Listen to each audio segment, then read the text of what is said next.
I said to them, I think I might be gay.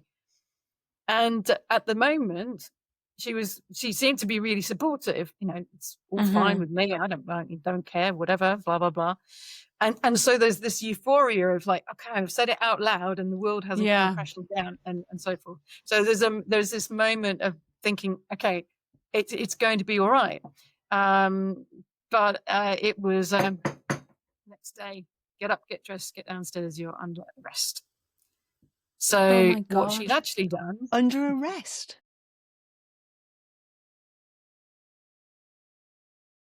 Hello, everyone. Welcome back to the This Is Me podcast. I'm Karen.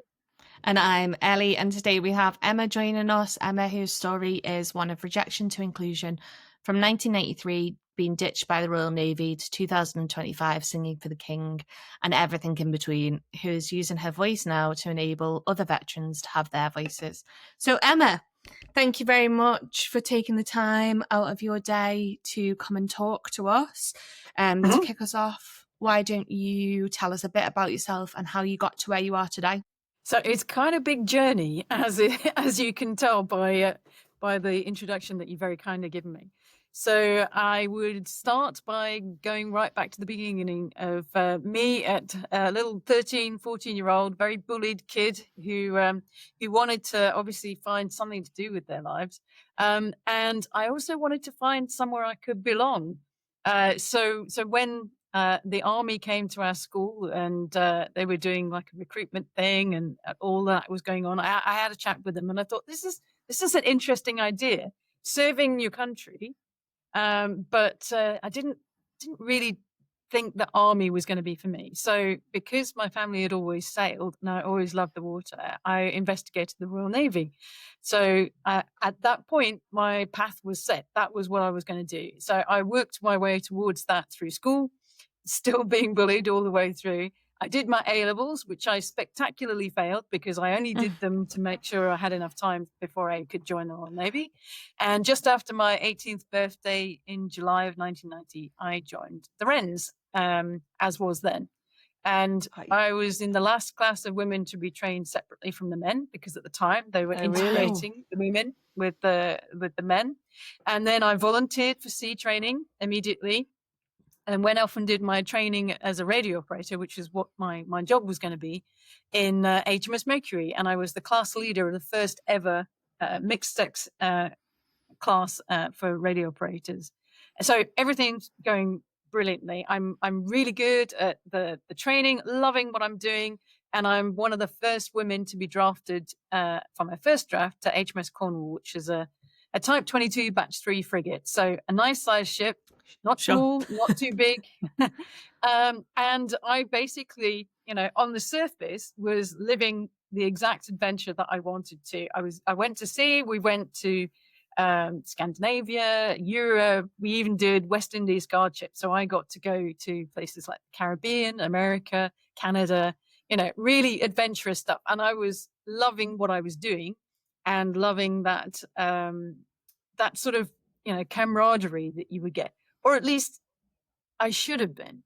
So the only problem was at the time it was illegal to be gay in the armed services, and at 18, I'd had crushes on girls. I thought that was just a phase that everybody went through, so I didn't really know who I was when I joined up. And when you join, you read the articles that you're given and you sign your contract, and one of the things is saying that homosexuality is illegal. So you just think, okay, well, I don't know. I'll just pack that whole thing away and I'll go and do what I wanted to do, which was to serve my country. So around you, there's so much, there's a lot of homophobia and also a lot of misogyny at that time because quite a lot of the men didn't want the women on the ships. Not the least of which were the chiefs and the officers who are having to now integrate these people into their original sort of male-only life. So there's a lot to contend with. Some bullying happened when I was on board ships, like once there was a sort of radio station that they did internally, and somebody put a pretend request in for me, which was Tammy Wynette's Stand By Your Man. And of course, the first line is, sometimes it's hard to be a woman. So it's just, really low levels most of the time, but quite a lot of sort of bullying all the way through. Even when I got to bases later on, in a couple of years, I was working at a Scottish base as a guard, and I would go out to the block in the morning or the evening and come back to it. And there's one of those in-out boards, the pegboard kind of thing. They would, every time I'd come back, they would have rubbed off the W from WRO, because it's Wren radio operator. So W would have been rubbed off, the implication being on, yeah. So there was a lot to contend with. So 1993, I'm coming up for 21 years old. I'm more sure of who I am as far as my sexuality is concerned, but I'm not doing anything about it. I'm not having any relationships. I'm not, really talking to anybody about it. But I kind of needed to know in my own head whether I was or not. So I was on leave. I went out in London. I kissed a girl and I liked it.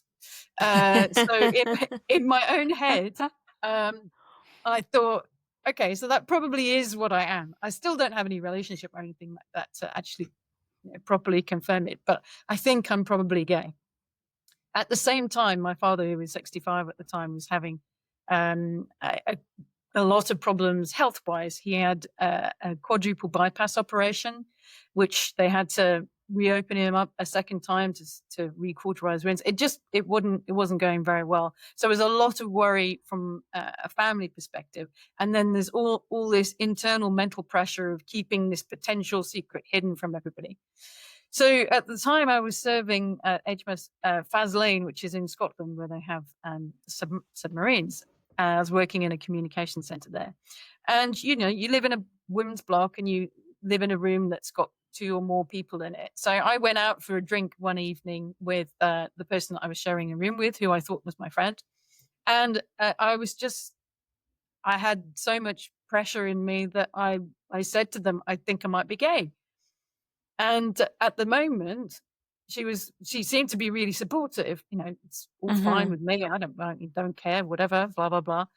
And so there's this euphoria of like, okay, I've said it out loud and the world hasn't come crashing down and so forth. So there's this moment of thinking, okay, it's going to be all right.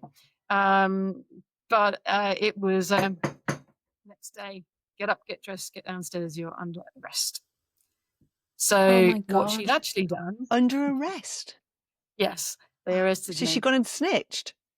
She'd snitched. She basically reported my statement to the military police, who started an investigation into homosexual behaviour, basically. So they arrested me.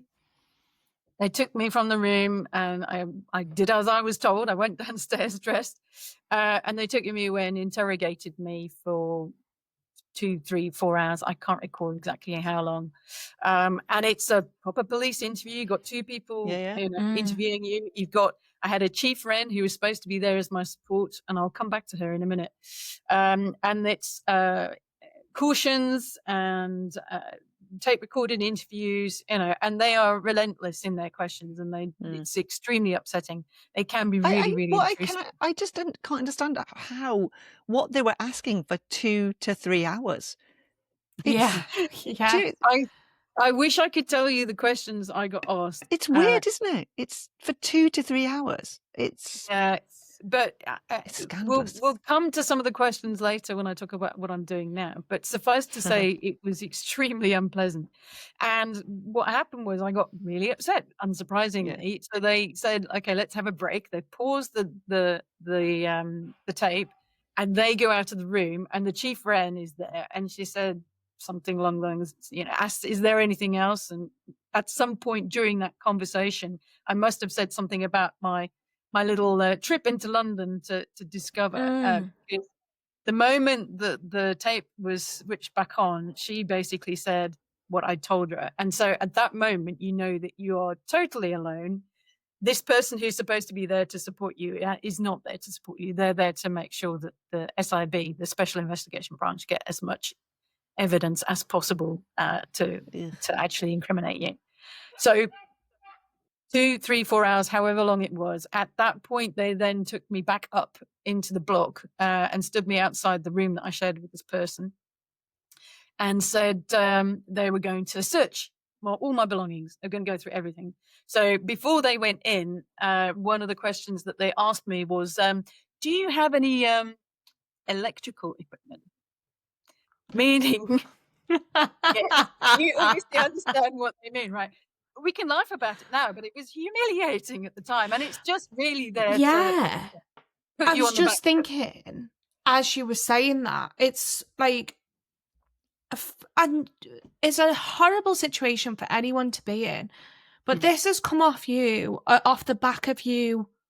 You're just trying to work this out for yourself as well, and so you can't even be resolute in it, and you can't even be like, yeah, well, yeah, I'm gay. So this is No. you're processing all of this, and now you've got to do it publicly. Well, yes. And so to be fair to myself, at 21, I did give a reasonably decent answer to the woman, which was, we're in a women's block. If you mean dildos and vibrators, I think you'll find plenty elsewhere, but there are none in mine. I hope that's okay for the podcast. That's totally fine, yeah. But yeah, so then they go through all my stuff, and literally they go through every single thing that you've owned, every letter, every diary, everything that you own. And what they confiscated from me, the 3 things that I specifically remember were, there were some letters. I basically got a pen pal from, I don't know, a magazine or something. It was somebody completely unconnected with the Royal Navy, but in there I'd said, I think I might be gay. So that was taken as evidence. The other 2 pieces that they took were the Suede album CD, the original Suede one, which had 2 people on the front who were of indeterminate sex. So that was taken as evidence. As that I might that I was gay. And this is the best one. They also took my video of Julian Clary's mincing tour, a VHS video of Julian Clary, because anybody who watches Julian Clary must be gay, right? Obviously, yeah. Right. So again, when I talk about it now, it seems utterly ridiculous. At the moment that they're doing this to you, you are so completely terrified and crushed that you just don't, you can't compute what's going on. I shut down completely. So they do all of this. They move me out of the room that I'm sharing with the woman, that dobbed me in, but I'm still in the same block. They stop me working in the communication center and put me somewhere else to work. But I'm still going to the same mess hall and eating in the same place. I'm walking around the base and everybody knows what's going on. So there's a lot of pressure and isolation that's part of it. They sent me home to tell my parents. And I've got no idea how I even got home or got back. I don't remember that. But I do remember very vividly the room in my parents' house where I was talking to them. It's one of those sort of visceral memories that is burned in. And I remember it being incredibly difficult.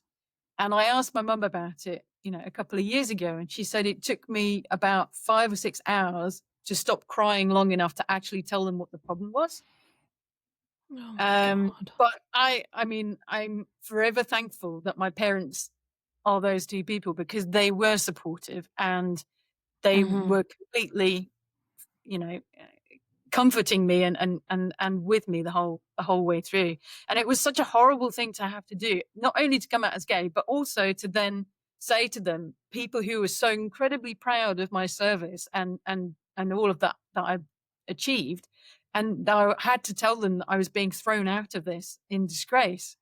So yeah, that was a really horrible, horrible day.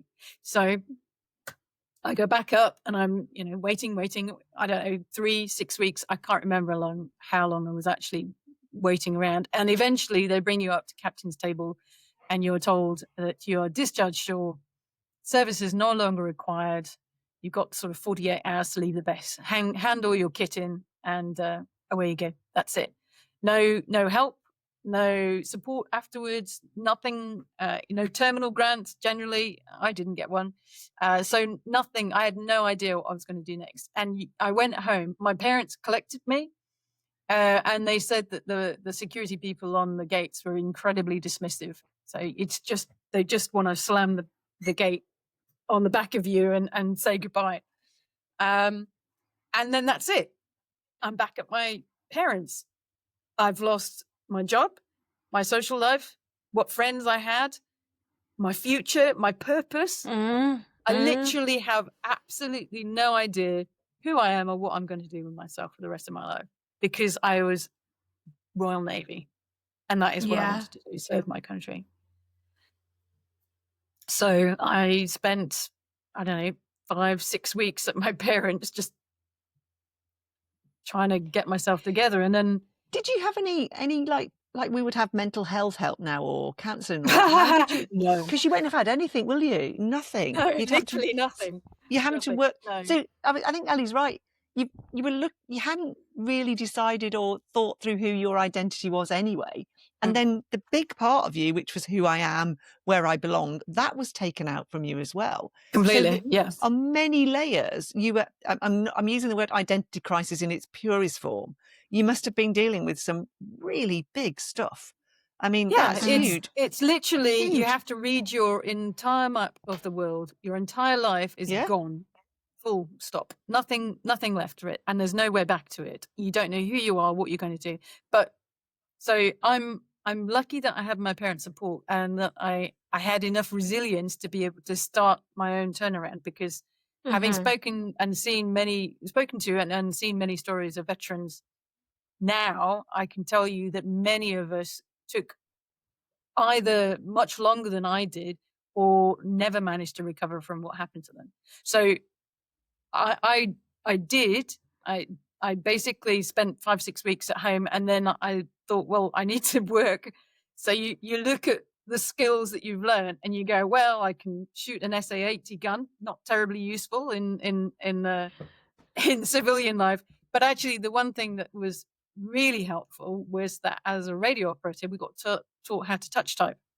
So I went to the local temp agency and said, I can touch type, and what can I do? And so they started me on filing jobs and typing jobs, and I eventually sort of ended up working out that I was quite good at technical things, like changing the fax paper and the toner cartridge and doing things with the computer. So I applied to be a help desk call handler. So not fixing anything, just taking the calls and putting things through. And then in that job, I started fixing things when I learned how they was, and sort of, spent a couple of years doing that, and then applied for an IT analyst job, because, if I'm fixing things on the help desk, why can't I fix things there? And I know, and that company, I worked my way up until I was running the desktop support for the UK of that particular company. Not huge, but, we're talking a team of 8 or something across 4 sites. And then ended up, my career, as it were, has been this sort of opportunity or sometimes boredom-led change that I couldn't have predicted. And I now, my title is Program and Operations Manager for the Global Privacy Office of an exhibition company. So I run projects. I run a team in Manila that does sort of assessments and helps us maintain privacy and security compliance for all of our vendors and so forth. And truthfully, I would not have been able to say that that's where I would have ended up at all. And I can't tell you where I will eventually end up either. I think it's really interesting, because we've had a lot of this, not this conversation, but similar conversations with people recently, in that lots of people think that there has to be this sort of like linear progression of what you do with work, but actually it's not really that often that is the case. And like, you do have these sorts of like in and out, and this is where like a woman that we spoke to called it like a squiggly career path, and actually that is what it looks like for a lot more people than you think it would. Absolutely. And I think in many ways that gives you a set of skills that's better than somebody who's had that linear career, because you've got a broader, I call myself a jack of all trades at work. because I do lots and lots of different things, not necessarily within my job title as well. I've been there long enough to have enough corporate memory to be able to do a lot of different things as well. I actually joined the group of companies in 2000, and I've been with the same group, not the same company because I've moved around in between, but I've been with the same group for 25 years now. So there's a lot of corporate memory there that I can draw on. But yeah, so I ended up doing this. Now that's sort of the company that I work for now, the group that I work for has been hugely supportive. And I sort of, as I grew into my career, I started getting a bit more confidence. And the next chapter, if you like, in this story really starts to happen at the back end of 1997. So I was thrown out in November of 1993. So 1997, I've got this job in the company that about help desk stuff. So I'm feeling like I'm starting to have a bit of a career. I have a girlfriend for the first time in my life. So that's starting to become, a bit more settled, if you like. And I think, well, I need to challenge this. This was not right, what they did to me. And that I'd seen a couple of articles about some things that were going on, but I didn't really know about all of the main players when it came to challenging the ban. So what I did is I took it individually. I phoned up at the end of at the end of 97. I phoned up Stonewall, and whoever I spoke to there was fabulous because they knew exactly what information it was that I needed, and they gave me the name of a solicitor at Bindman and Partners who had a couple of other cases like mine, and said, "Go and speak to this guy." I take my story to Bindman and Partners, Stephen Grace, and he agrees to take on my case. So I'm paying my own way to do this. And we start taking the case forward. So first thing that you have to do is you have to take the case in the United Kingdom because you have to take the Ministry of Defence to court. So we took the Ministry of Defence to court in the UK, and it didn't really work out. But you just took the Ministry of Defence to court. Hello. Yeah. As you do. Well, because we were trying to argue, if I remember correctly, we were trying to argue that the sexual orientation discrimination was the same as sexual discrimination, and it shouldn't have been done under that. And there's lots of things that we can talk about whether or not even lesbians should have been targeted under the ban that was in place, because, technically lesbianism has never been illegal. But anyway, so putting a little hold on that one. So for example, my barrister and I went to the open hearing in the public court. So there's me and my barrister, and then there's 3 Queen's counsels from the Ministry of Defence for the public hearing, and it didn't work. So I got they tried to pat me on the way out, which was quite amusing. Oh, well, scary, to be perfectly honest, at the time. And there was one little article in the Telegraph about it, because it's a public hearing, so they like that kind of thing. And then it was ruled that was not going to work. So that the UK is dead. There's nothing else that you can do in there. That's as far as you can get. So we decided to take my case to the European Court of Human Rights. So then it becomes me, R, versus the United Kingdom, which, that was 1998. And so these things grind on and groan on and take a long time. Now, at the time, there was this bigger campaign, originally started by Rank Outsiders, which then merged or morphed, I should say, into the Legal Action Challenge Group, I think they were called. And they were gathering people together who had similar or same stories as me.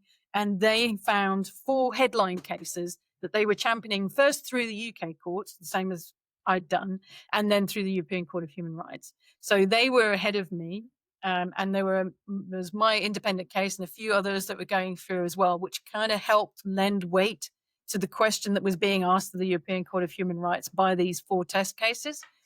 And at the end of 1999, September the 27th, 1999, the European Court ruled that it was an illegal ban on the basis that everybody has the right to a private life. And they had restricted us from a private life in the most heinous way possible. Yeah. So the government at the time they were forced to lift the ban on January 12th, 2000. And I am very strong that it was forced and Yeah. it was not a Yeah. choice. Yeah. That was the only reason that they lifted it was because it there. And I know that all of the parties at the time, cross-party alliances, were there to put money into trying to prove that they should keep the ban in place. And the uproar from many, many people was quite something. So I get it. Like, it's so difficult because we are in 2025 now, and it just seems so preposterous that that's even a thing. But even in the context of I know because it's 25 years ago, and I know you shouldn't. But it's just it wasn't acceptable back then. Yeah. It was, and there was no legal reason for that ban to be in place. There was no real reason to have it in the first place. They were saying that we were a security threat because we could be blackmailed. Well, if you didn't have the rule there, then we wouldn't be able to be blackmailed. And they also subscribed to the sort of the really stupid kind of homophobia that was around at the time, like all of you are going to be sexual predators. So if a woman is in I was the waiting shower for you with to another say woman, that. obviously they're going to be, ironing her up and all the rest of it. So it's that kind of level of homophobia that was really strongly baked into the military at the time. Now, can I ask a favour? Could I just 2000. 1 minute? Could I just go and shout? The dog is losing its mind. Can I just, Ellie, just 1 minute, just go and shout at the dog? Yeah. Bear of with course. me. Yeah, I'll think. Yeah. Hi, everybody. This is the new Women of Our Time member who did not like not having any attention and wanted to hear Emma's story. So say hi. Yeah. Cute face, nightmare. So yeah. Puppies. So where I'm trying to think of where we had left. We got to where the had to reverse the ban, and you said, Emma, that people had not willingly wanted to reverse the ban. So yeah. I guess it's picking up from then. How did that make you feel, and what did that galvanize you to go and do? Which is pretty awesome, isn't it? Now I can concentrate because there wasn't torture going on in my kitchen. So all right. Well, let me pick it up from that point. So obviously, I see all of the announcements, the press, and everything about the ban being lifted, and it's a weird sort of thing because I'm thrilled that the ban has been lifted. It actually took another 2 years to finish out all the legal rumblings that happen as part of the case. So it was actually 2002 when my case actually finished. And really, once that had been done, I packed everything away and I didn't talk about it. I stuck everything in the loft and I tried to get on with life as I saw that I was going to live it. So no Royal Navy, no military, not a veteran, nothing to do with any of that kind of stuff. I was just trying to finish building my career. I had a relationship and trying to just do that. As it happens, I found singing as a hobby, and the sorts of things that I dealt with from an impact perspective after that were and I still struggle with it. A huge problem. I have a huge problem with trusting people. Oh, I'm not surprised. I bet. I wonder why. I was going to ask you about that earlier, but I'll come back to it about that trust issue. Huge. So trusting people was very difficult. So being open in a relationship really wasn't. I didn't. In my first big relationship, I didn't really choose the right person. I mean, it worked to a degree, and we spent 17 years together, but it wasn't truly the right person. But that was part of my recovery. But also things about that whole predator thing. You're being painted as this sort of lesbian predator that's going to come and get everybody. So I spent, I still struggle with it a little bit now, but not as much as I used to. Like when I started doing my hobby, which is a cappella singing. So you're in a group of women and, you're going to do a performance. So you've got to change, do a costume, you've got to put makeup on, all the rest of it. So for me, that was a really stressful thing, because I would make sure when we were doing changing events, though, I would be looking at the corner or a wall or something and trying to do that until everybody else had finished changing, so that there'd be no possible accusation of being a predatory lesbian. I'd be concerned if somebody was upset or if I would be worried about touching somebody's shoulder, and I wouldn't know if that interaction was going to result in something. I don't know, because also as well, you hadn't got any lived experience to base what a healthy relationship looked like, because you hadn't even explored that.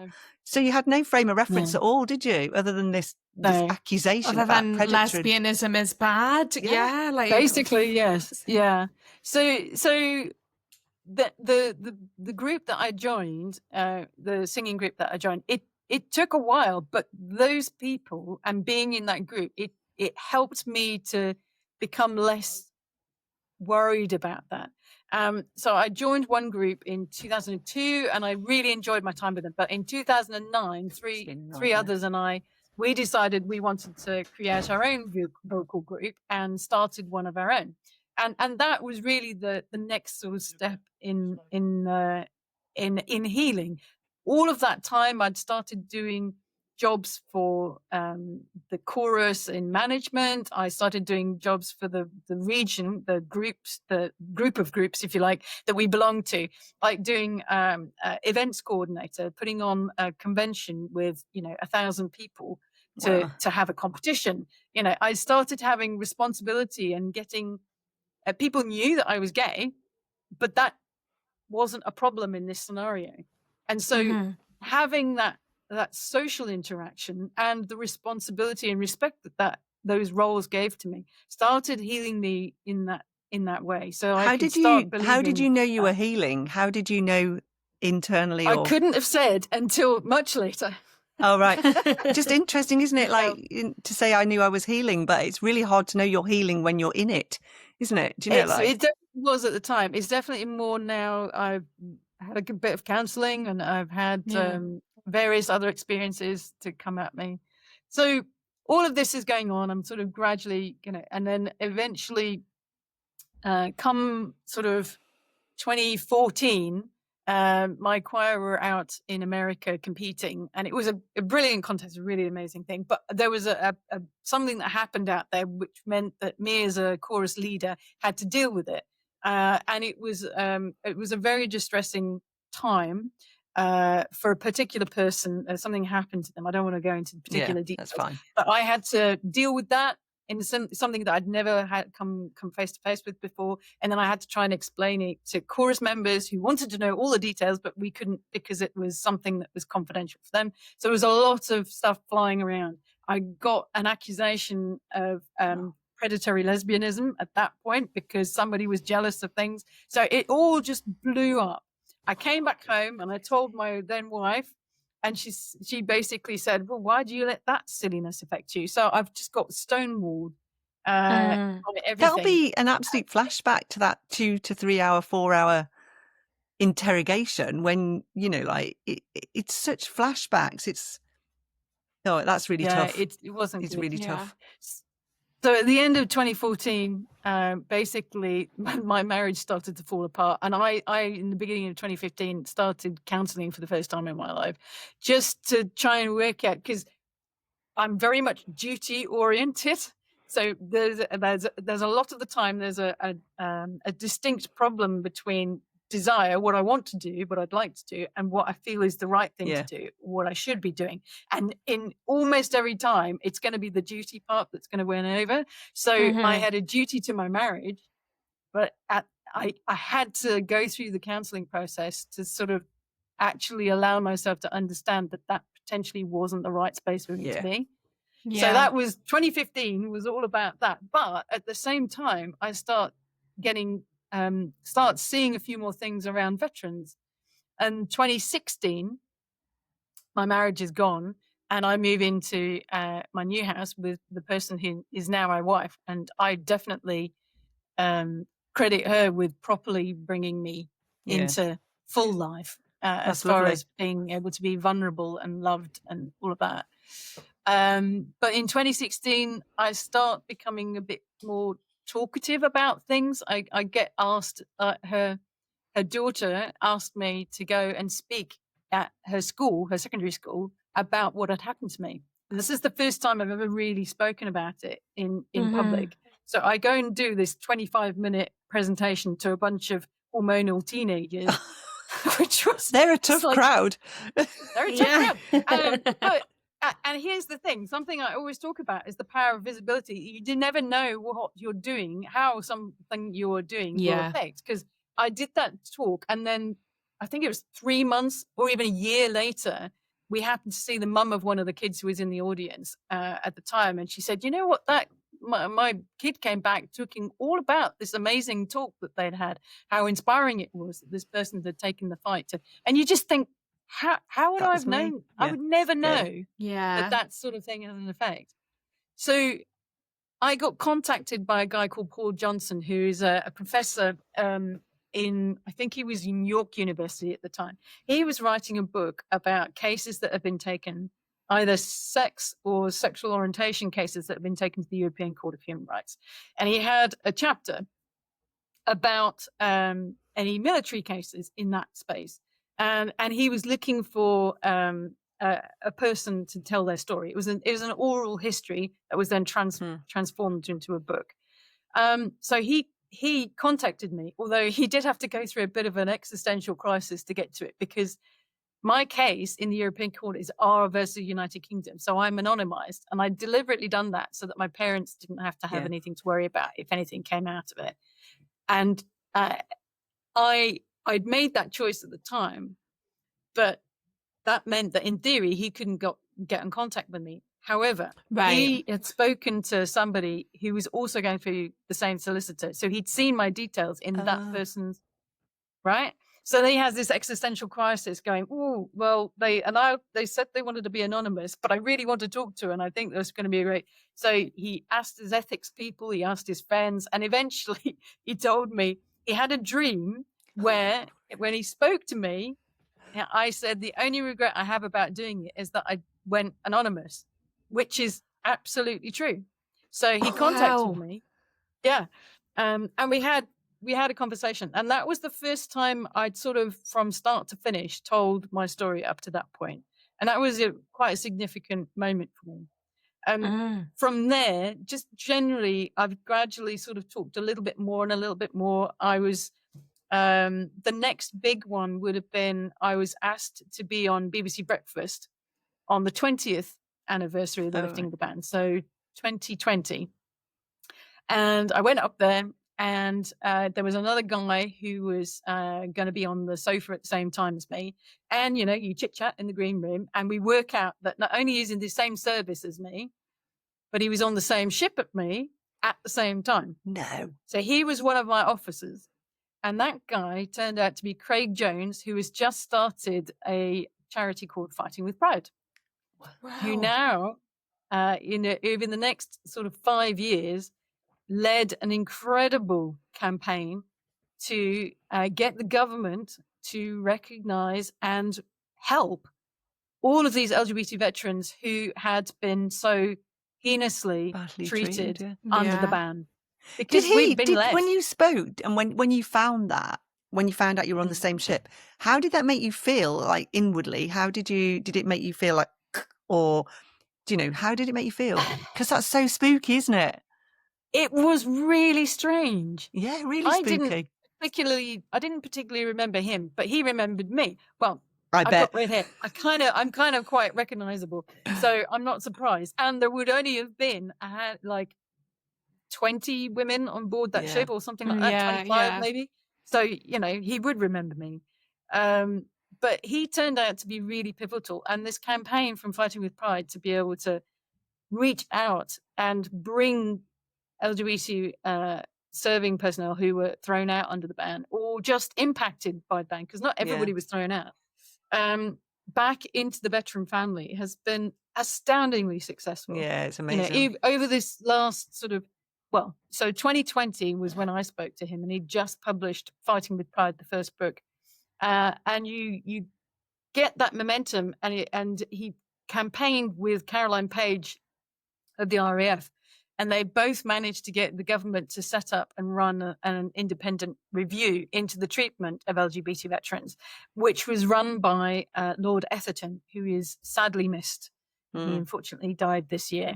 But he said that his greatest piece of work, and across a really glittering career as a judge, was this report and the reparations that he recommended for LGBT. Yeah, I mean, veterans. I think the reparations is if it's treated as properly as other ones, will be amazing. Yeah.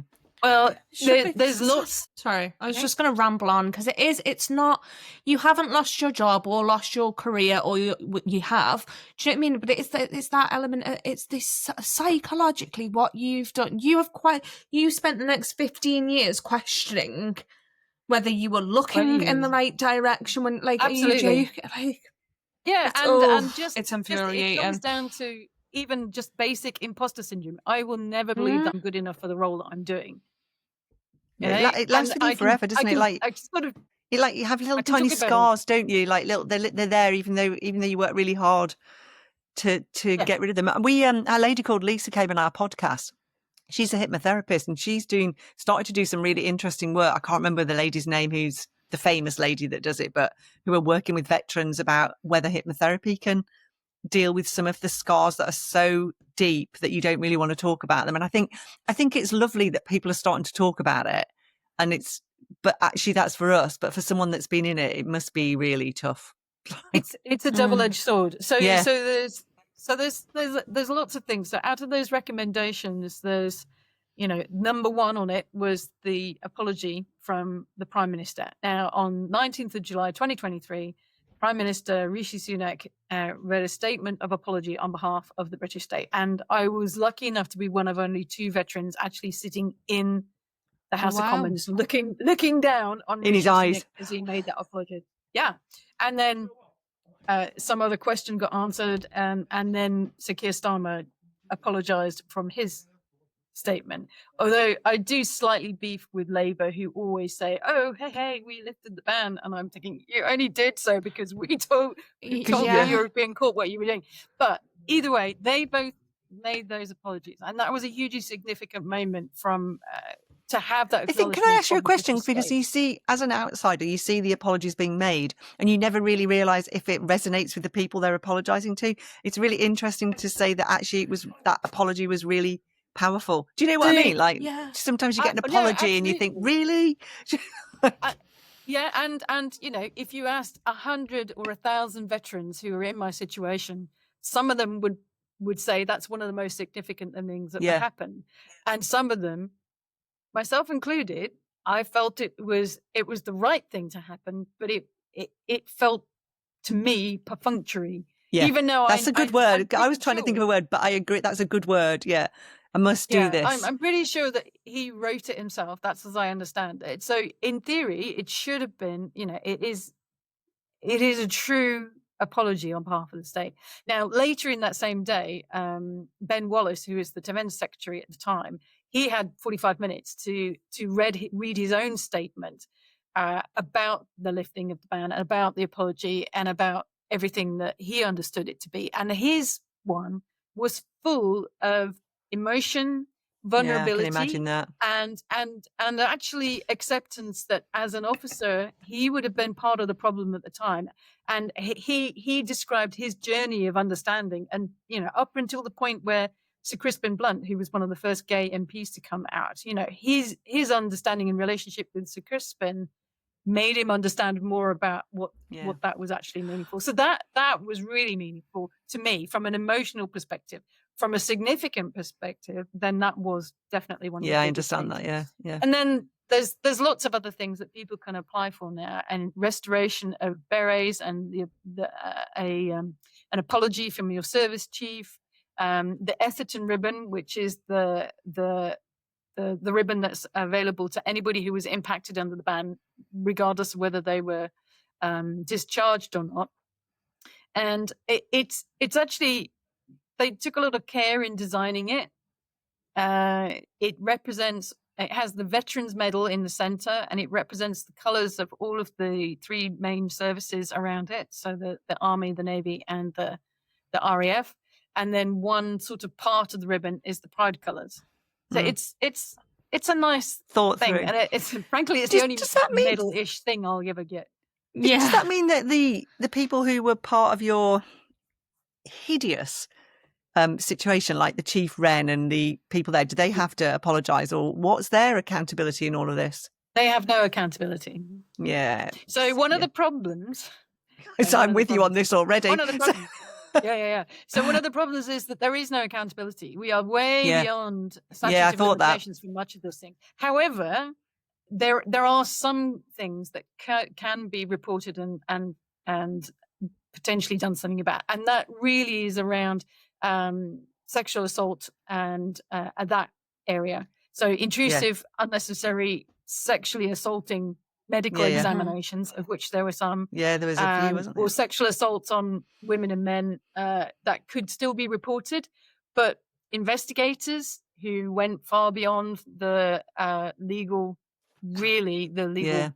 I rights know, of like the people. excessive thing you went through, and I Well, guess you have. mine Have is you a learnt? very mild story, I will I tell know, you, in but it's still comparison with horrible. many, many others. How For did me, it you was learn to terrifying. forgive, Emma? How did you learn to forgive? Like, because there's a lot. I've had nothing like yours, but you know, you come up in life across a few people that really have really done. Like, I've had not similar to you, but similar thing where there was court things and that, and it's really hard to forgive, isn't it? But you eventually have to forgive. Else, well, I had to. How have you managed to forgive those people that?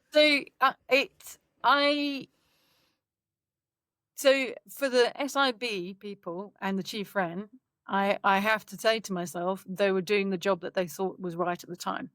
For the person who dobbed me in, I actually can't tell you. I can't tell you if I ever No. met that person, whether I'd go, Yeah, you I just get were- that you're an 100%. idiot, why did you do that? Yeah. Or whether I'd actually bop them on the nose and Yeah. like, you know, properly have a go.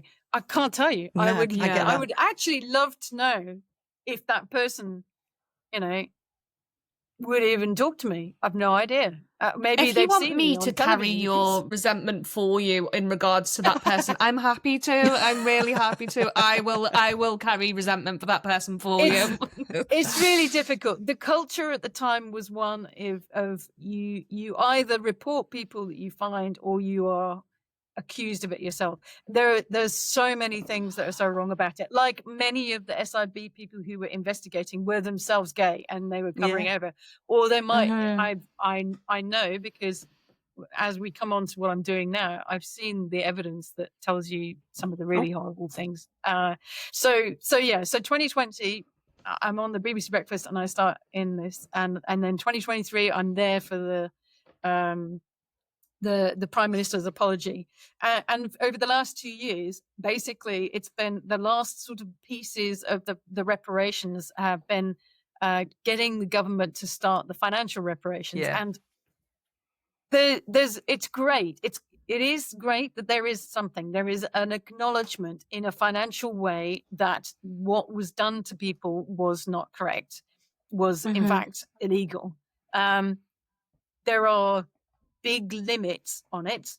Like there are two types of financial payment you can apply for. One is the dismissed or discharged. So if you were like me, discharged under the ban, then you get £50,000 tax-free if there's nothing in your records that tells them that wasn't the case.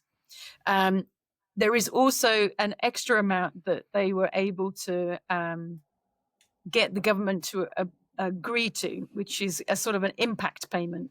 And it's another 20. So the first one, there's a pot of £50 million, and that will be spent.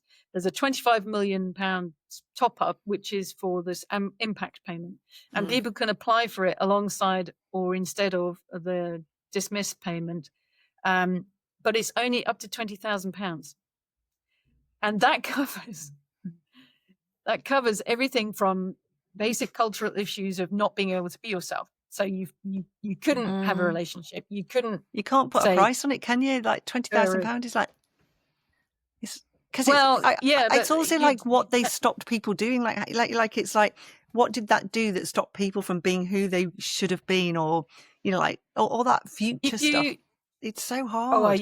that's also something that you can't look at. You can't look at the future. The impact payment is only looking at the impact of you in At the service. time. Moment that you leave the door, you could have people and have had, you will have people who've never been able to have a proper career, never had a relationship because they've never been able to come out of the closet, have had I know. suicides and, drink problems, drug problems, An impact on the imprisonments, family. all sorts of things. Impact on whole swathes of family. It's not just the individual, the entire family No, I is know. affected. He's feeling it with them. Because if you think about you and your situation, I'm going to say this is probably not the right way to word it, but I'm going to change my words for me. But you just happened to get lucky that your parents were the way they were with it. Can you imagine having been put in that situation where you haven't even come out to yourself fully yet? You've been lost your job, and they've gone, by the way, now you've got to go home and tell your parents. I mean, you literally, just don't know. No, but literally, people would tell their parents, and the door would slam, and they would be homeless. Yeah, that's as simple as that. So fast forward, I can talk about, this impact payment ranges from cultural issues right up to imprisonment in military prison or in civilian prison, rape, other sexual assaults, invasive medical tests, intrusive investigations that run to things like off-base surveillance, really sexually detailed questioning that is completely inappropriate for what they're trying to get to. So and somebody can have all of those, all of those, and your maximum is £20,000. So it's not compensation, and people really make a big mistake when they try and say you're getting compensation. No, we're not getting compensation. It's a payment, compensation isn't for some of the cases.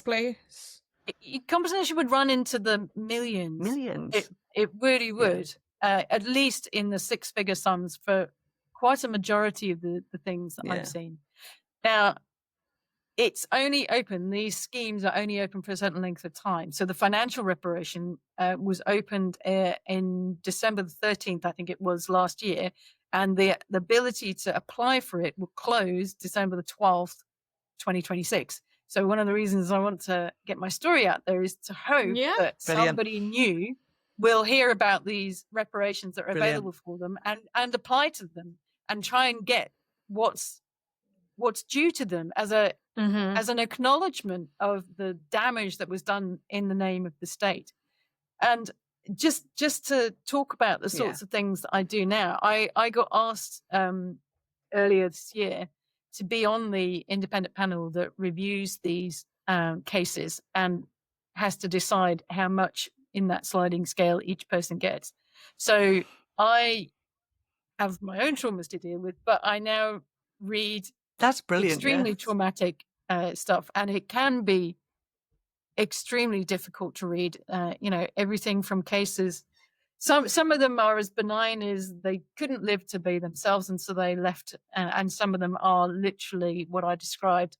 So one person, even so far as a 17-year-old who's sexually assaulted by another man, reports it like he's supposed to, and then gets investigated, trialed, court-martialed, and discharged for homosexuality, even though he was the one that was not the perpetrator. He was sexually assaulted. Or repeated investigations, people being accused of things, somebody being dogged in because they were getting revenge for being told they should have been turning up to do cleaning duty. I know another one who was kept around for 6 months and sent to another base to be used as bait to trap another person. Oh my God! Honey trap. Exactly. And things like they were voracious in finding out other people who were involved in it. So one guy is arrested, all his stuff is searched, he's charged and discharged, and they follow the paper trail, go and find a guy that he'd had a brief relationship with 2-3 years before, arrest that guy, charge him, and that guy commits suicide. So not only has the first guy lost everything, his job, his identity and all of that, but then he has on his conscience, the guilt, this other man's death of guilt. See, So- you said to me earlier about they were just doing their job. They're not. That is not just doing your job, is it? It's not. This is the because you would problem. never do It's that for not just doing your job. assault, sexual would have assaults. They're never looked into like that. Are there? There's never this. There's not this effort to like. No, and it ranges to corruption. the invasive medical tests. That's like, not doing your job. Checking a person's body to see whether there is evidence of homosexual activity. I mean, That was hello. particularly prevalent with the men. I bet. Or repeated AIDS tests because, Oh my obviously, God. if you're gay, you must have AIDS. You must or, have it. Yeah, 100%. being told that you're gay, so you're going to be on the paedophile sex register, and it just the depths to which some of the SIB and the investigators went to is extraordinary. It's And not the same, is I it? now hold that. But it's not the same. But I happen to be used to work for like the Royal Mail, not the post office element of it. But you look now when you see all the and you look at how the investigators were the same but different with the post office people. Yeah, it's a special kind of psyche. There's so many things that I could say about that. One is the post office people were abysmally treated, and they absolutely deserve the sort of six-figure compensations that they're talking If about. they get them. We're talking people who, well, there's that as well. But on paper, this is what they're. Yeah, they should. There's more, right? isn't there? Yeah. Yeah, there is more. Yeah. If you look at, and there's lots of parallels. These are people who lived in fear. They were intrusively investigated, surveilled. Some of them went to prison. There was suicide. But what they're missing is that day-to-day bullying. No, They're 100%. missing sexual assault. They're missing psychiatric treatment, conversion therapy. No, not conversion therapy. Aversion therapy. Excuse me. So people being, electrodes in places you wouldn't want them, and all of that kind of stuff going on. That is missing, and yet they are absolutely, they should get the money that they're entitled to, but we're getting 20 grand. Yeah, no, it's a really good point to make. Why do you think that is? Because people don't want to talk about it, or because why? Okay, so cynically, people don't care about LGBT, and they certainly don't care about veterans. Yeah, no, I think you're right. It's a difficult one to answer because you answered that quite quickly. Well, I think you're right. It's whatever's whatever's the priority, isn't it? And you can't say anything else. It isn't even cynicism when you actually factually, when you look at it. It's because people aren't that bothered. I encourage you to look anytime you see the Royal British Legion or the Royal Family, anything where LGBT and the ban is mentioned. And you will get some supportive comments, but you will get an awful lot of people going, well, they knew the rules at the time, and all of that. I'm thinking, I didn't know I was gay when I joined up, and so many people. But I also think if you look back now, consequence? that having something in a contract, that you had to sign, is just like I can't quite find the words to say it. But is that like in a contract, so it's legally binding, like is beyond. Like because we started working with the veterans latterly with Debs, as you know. I don't mean that, it is a hidden story. I have to say that, and I think what you're doing is amazing, because the more stories you can tell that are like hopeful stories, but also say it like it is. And I think that you've got, it is invisible to lots of people. And I think this is going to be an amazing episode for many different reasons. But that story has to be told. That's why, to kind of bracket this, going back to the king, that is why it was so incredibly significant that he was there. So one of the last one of the recommendations from the LGBT Veterans Review was that there should be a memorial, a place of memorial, so that both LGBT veterans and those LGBT serving personnel could have a place for themselves to reflect upon the place that they come from, and also the welcome back into the veteran family, and also for LGBT serving personnel to have a space that recognizes their service as opposed to what had gone before. So the Fighting with Pride had this brilliant project to get designs in for the memorial, and one was far and away the one that had to be chosen, and it's called the Open Letter, and it's lovely. based upon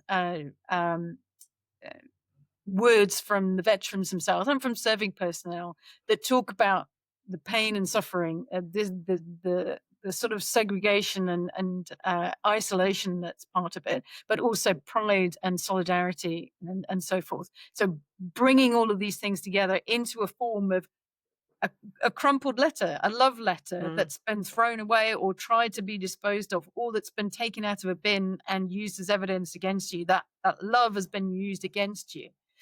So it's incredibly powerful. It's really powerful, as a memorial. So on October the 27th, there was a dedication of the memorial at the National Memorial Arboretum, and there were probably 300 people there, serving personnel, and a lot of LGBT veterans. Everybody who applied to go to that dedication was able to come, and we were hoping to have a senior royal be part of that, to actually be part of that dedication. And in fact, what happened was it was the king who was the senior royal. And to be truthful, I think that's in some ways more meaningful than the prime minister. Than the apology, You have the state apologizing, but the king is the commander-in-chief of all armed services. That is the absolute pinnacle. This is who we serve. It's for king and country, right? So to have him be the person that is representing the crown at this dedication was incredibly significant, not just for the veterans or for the service personnel, but for all LGBT people, because this was the first time the crown had any direct interaction or public interaction with any LGBT charity. The first time.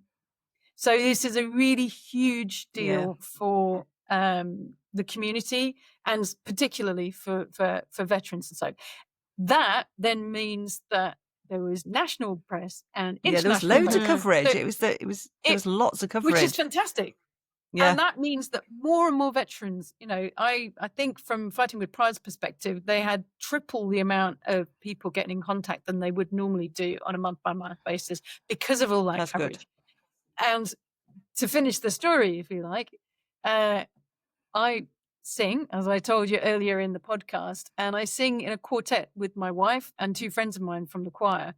And so earlier in the year, I'd suggested to the project team, are you going to have any music? How about this? So he took that information. I gave him links and all the rest of it, took it to the Office for Veterans Affairs who are running it. They hummed and hawed, and they took the song that we'd suggested and they checked it out, and they checked out the person who wrote it, and they had to hum and haw a bit more because the person that wrote it is a little bit of an activist, so they weren't sure if they were going to be able to do it. Anyway, basically, we ended up as a quartet singing that song as the king was laying his flowers and the other three people were laying their flowers to dedicate the memorial. So about the most specific, no, that's not the right word, the most significant moment in the entire ceremony for us was when that dedication took place. There were beautiful speeches. It was a really amazing day, a real touch point, I think, in all of our lives to say your service means something. Good. It meant something. You are a veteran, and many of us, myself included, would never have called ourselves a veteran before that moment. I've sort of come to that realization in the last couple of years, but it took me 30 years or something before I got to that point. So it was incredibly significant. Yeah. I mean, there's not much you can say about that. It's like, it's really poignant. No. I was thinking as you were talking, because I thought the dedicated, I was going to call it a statue, but the dedication was really, really amazing. Didn't quite know all the backstory to it. But actually, when you ultimately think about this whole conversation, every single person that's been impacted had devoted themselves to their country. Yeah. We had all signed up to die They for our put country if themselves that's forward to what was die for their requested. country, and that is a pretty, yeah. And to I don't me, know. it's like It's really poignant. this was 20. 20, I know, okay, 25. This is 20 years ago that the ban came out of effect. That is, it's such a minuscule amount of time. Like, it's not, I guess what I'm trying to say is it's not Decades ago. it's not old Yeah. history. It's not it's such recent history that it's Yeah. happened in. But the only reason that all got changed, or that these reparations are in effect and that memorial stands there today, is because people who were traumatized stood up and said, this is not Yeah. right.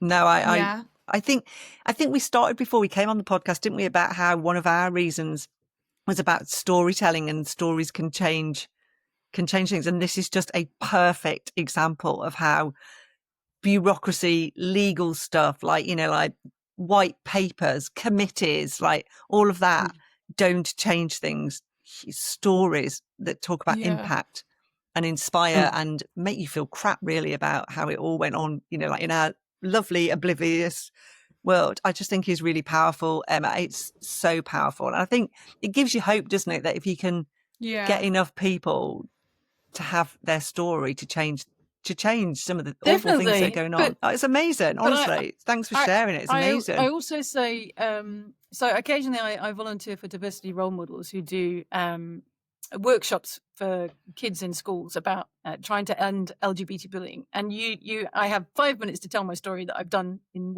45 minutes or whatever it is now. But what I always try to get across from that is that one person can make a difference, because I was one person. Yeah. But my bit did make a difference in the grand scheme of things. Yeah. It's a powerful story, Just being your true, authentic self can help change somebody's life. Anyway, like I said to you earlier, where I was doing that school talk, that changed that kid's life. Yeah. Or where I've been standing up on a stage as an events organizer, as an open lesbian. I know that there was one young girl in the audience that I met 10 years later who said that was the moment when she felt that actually it was going to be okay if she was gay. Yeah. That was the first time she felt that there's somebody up there who's lesbian, out and respected and doing a good job, and nobody's batting an eyelid. So maybe it will be okay for me. No, so there's so many layers to all of this. No, it's amazing. Visibility being one, but you have the power to change anything new to it. Well, much as we'd love to talk to you forever, that's a great. Well, and we're going to have a whole series. I think I just want to say thank you so much for sharing your story. It's really made me think, and I really hope that we can support you in amplifying what you want to do, because we are here to help you. And now I feel like that's really helped me think differently about lots of things. So I just say thank you very much for sharing that story. I mean, I might have to go lie down, but thank you. Yeah.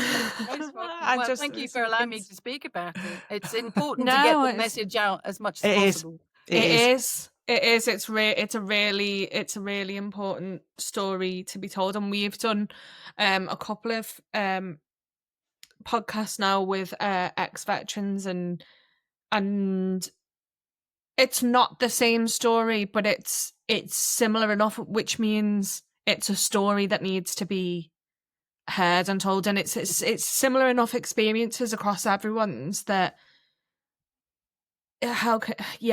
all of that to say it's a story that has to be told. It's got to be heard, because it's outlandish, really, is what it is. I'm infuriated by it all. Yeah, I'm going to lie down, and you're infuriated. This has been really inspiring. Like be rioting or something in a minute, because it's just. Really I feel sorry for Connor. Yeah. Okay, so last and final question then, Emma. If you had to pick a song to be the theme song for your life, what song would it be? No questions. It's the song that we sang for the memorial, which was an arrangement done by my wife for us in full part a cappella. and it's Labicifera's Something Inside So Strong. Oh, perfect. Oh no, I'll cry. Okay. Do you have that accessible for people? Your version of it? Your version of it? I Yes. sound very illiterate what I said there, but do you know what I mean? Because no, I do actually, and I can give you a link, because on our quartet YouTube, my brilliant lead singer, she's also very, very good with video editing stuff. And she put together a video of that day, the Memorial Day. Awesome. Send it us, yeah. Us singing that song a cappella. This genuinely has been amazing. Thank you. Thank you so much for taking the time out to talk and thank to you us. for And as Karen accommodating said, the barking dog and the not plugging the microphones in. We're consummate professionals in women of our time. Yeah. No, I have a dog as well, so I understand the issue. Yeah. And as Karen said, if there's anything, we can do to help you, we'd be more than happy to. And thank you to everyone for listening, and we will see you next time. See you later. Bye. Most welcome. Thank you for speaking to me. Bye.